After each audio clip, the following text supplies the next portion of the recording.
Welcome back to Cape Town. It is now the 1970s and a lot has happened since our last visit. The city's population is now in excess of 1 million. Thanks to the growth in automobile ownership, the suburbs are growing at an ever faster rate. A lot of investment in infrastructure has taken place, which we will explore in this episode.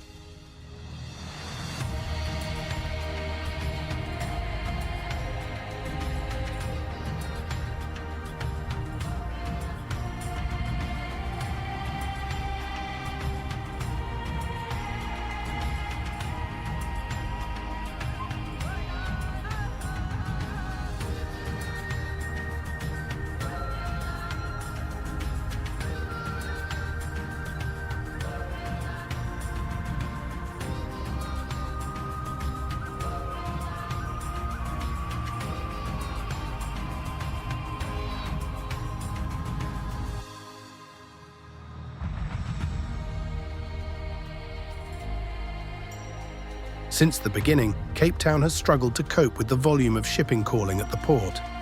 Following a lengthy study, it was decided the best way forward would be to embark on a massive land reclamation project, which would add approximately 194 hectares of land and push the shoreline into the ocean by 1.6 kilometers.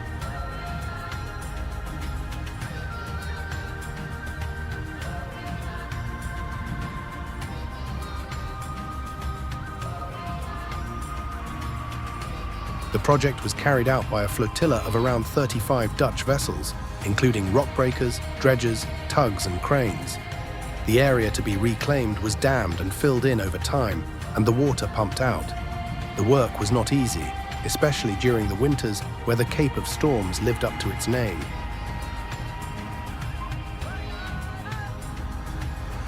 Initially, the project was scheduled to be completed in 1945, but due to the war, it was delayed until the opening ceremony was held in 1952. The landward side was to be used for commerce and industry, and to seaward a large basin constructed named Duncan Dock after the Governor-General.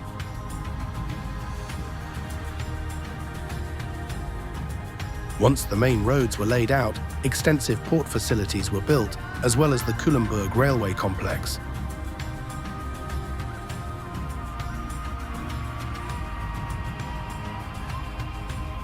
Initially, the development was fairly sparse, mainly dominated by parking lots. Over time, new buildings were built and the area filled in with new construction.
During the 1970s, a new generation of buildings sprung up, sadly replacing many of the spectacular grand old buildings from the turn of the century. Among the new skyscrapers from this era was Tybolt Square, Atterbury House, the Trust Bank Building, the Golden Acre and Sanlam Centre.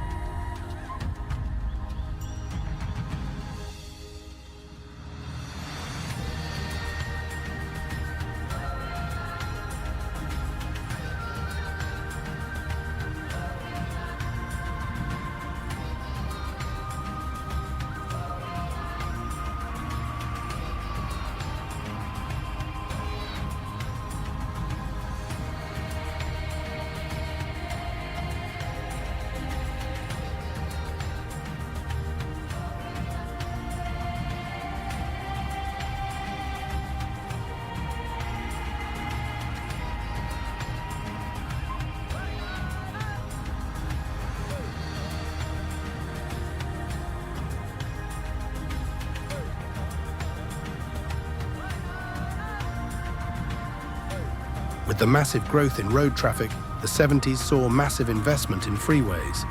Here we see the N2 as it snakes its way through the old inner suburbs before ending near Culemborg. In time, the N2 would be extended to join up with the N1, forming the elevated freeway layout we have today.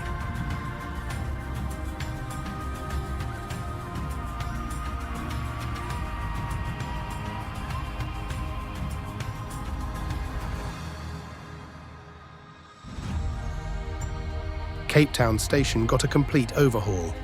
The old station building was torn down and the new station built on part of the newly reclaimed Foreshore. An upper parking deck was installed, as well as an extensive series of platforms catering for suburban and national train services.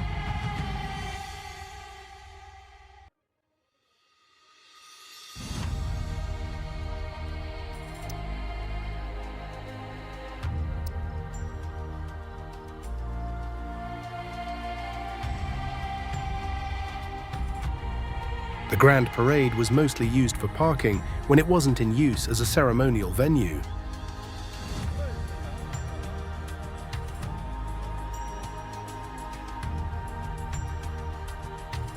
The 70s was the height of apartheid, with many communities torn apart by the Group Areas Act.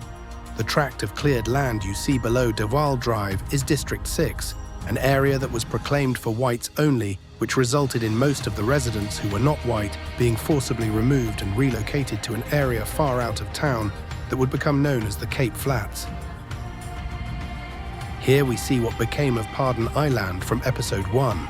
It is now mostly connected to the mainland apart from the canals that border it and has become a mostly industrial area. The interchange to the left used to be every resident's nightmare with traffic jams stretching miles in each direction. Thankfully, the Coburg interchange was upgraded in the early 2000s. To sustain all the new developments, a new power station and water treatment facility was built in Athlone.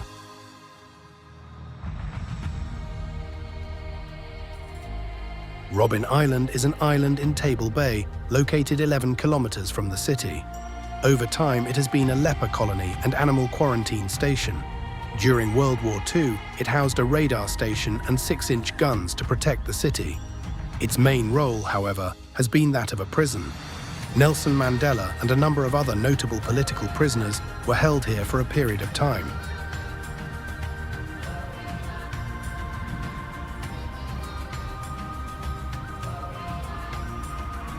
Access to the island at this time was either by ferry or by air.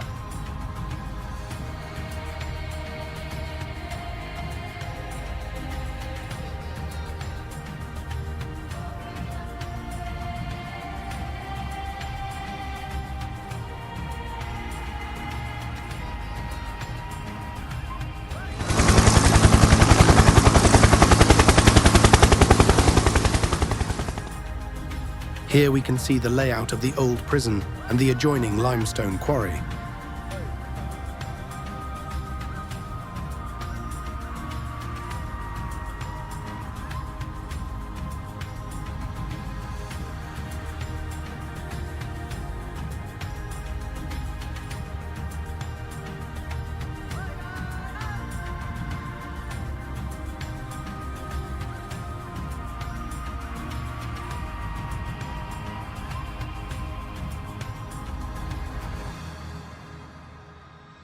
This is Eysterplaat Air Base, which was established in 1968.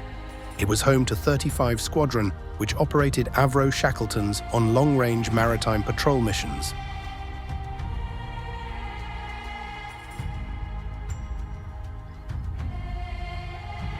The Cape to Rio Yacht Race is a famous annual cross-Atlantic sailing event which began in 1971, starting in Cape Town and ending in Rio. The event is a huge test for sailors as the weather and winds can be very unpredictable.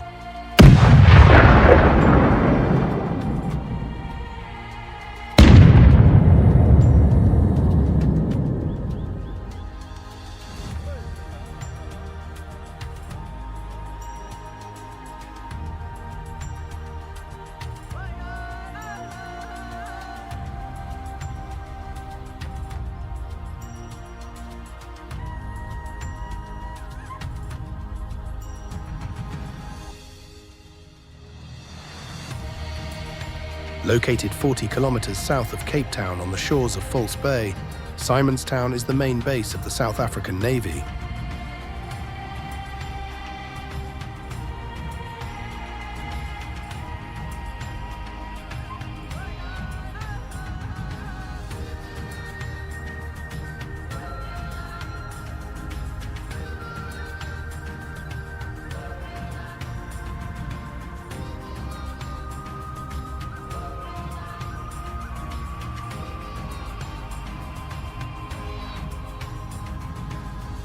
Just south of the port is Boulders Beach, a popular beach for tourists and a nesting site for a colony of African penguins.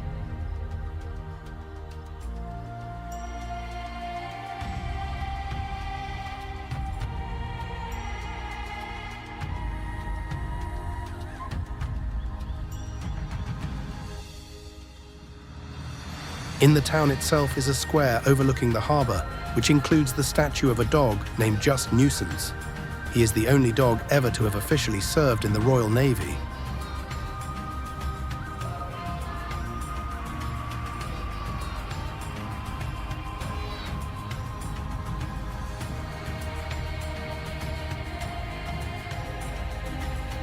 Taking the train from Simonstown, we arrive in Fishhook.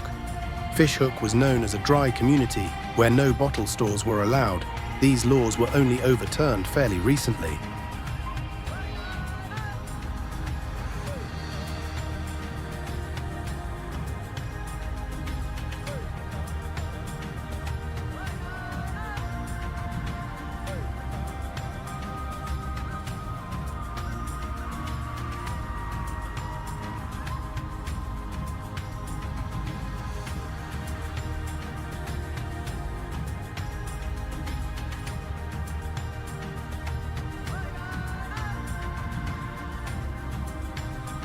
Heading towards Cape Town, the next village we get to is Kalk Bay. This fishing village got its name from the Dutch translation, meaning Lime Bay. Under British rule, it was a whaling station until the 20th century when fishing took over.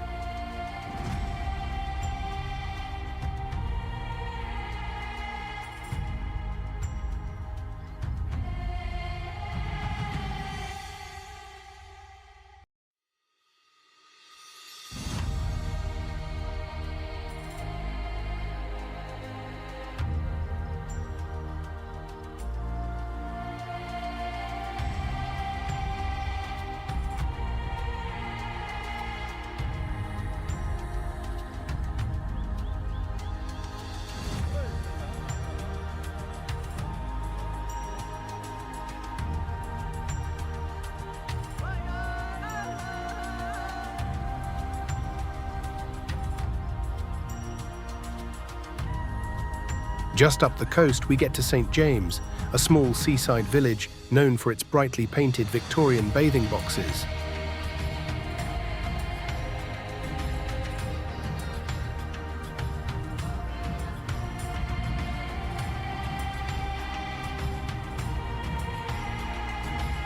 In the late 1800s, Muizenberg started to become popular as a beach holiday getaway. The sea is generally warmer here than the rest of the city, thanks to the shallower waters of False Bay. Many of the old buildings in the town date from its heyday, including its famous pavilion.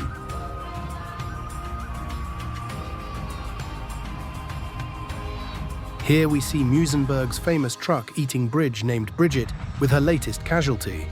Oh dear!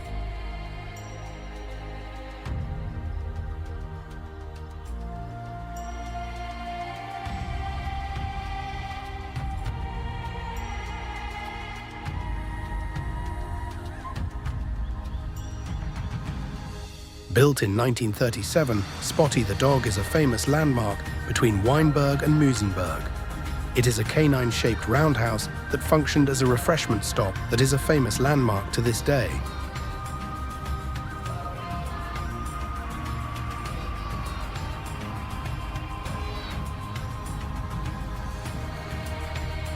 Chapman's Peak Drive is one of the most scenic routes on the planet. It was constructed in the 1920s, linking Noordhoek to Hout Bay. The route is 9 kilometers long and has 114 splendid curves, offering a changing view of the rugged coastline and the surrounding Hout Bay.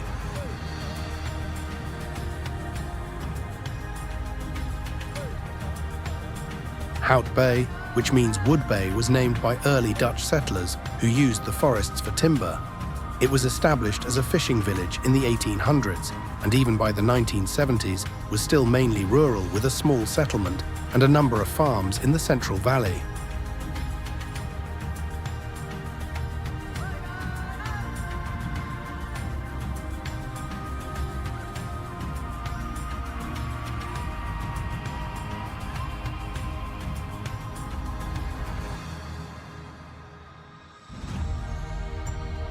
The city of Cape Town, also known as the Mother City, certainly has grown and would emerge at the dawn of democracy in the 1990s as a favourite city for many the world over. The next couple of years would be very challenging and require a massive effort to navigate safely.